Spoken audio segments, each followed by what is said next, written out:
नातं टिकवणं हे दोघांच्या हातात असतं. एकाने काडीमोड केला की संपला खेळ. आता काडीमोड कसा?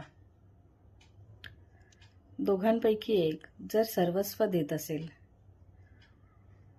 आणि फक्त तुमच्या प्रेमाखातर तुमचं चुकीचं वागणं सहन करत असेल किंवा सुधारेल म्हणून 10 वेळा संधी देत असेल आणि त्यावर जर समोरच्याला काहीही फरक पडत नसेल किंवा त्याला सुधारायचंच नसेल,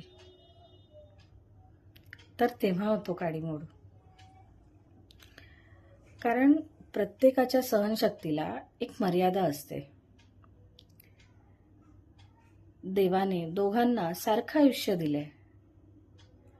फक्त नातं टिकवण्यासाठी ते चुकीच्या व्यक्तीसोबत वाया घालवायचं का? हा कुठला न्याय? खरंच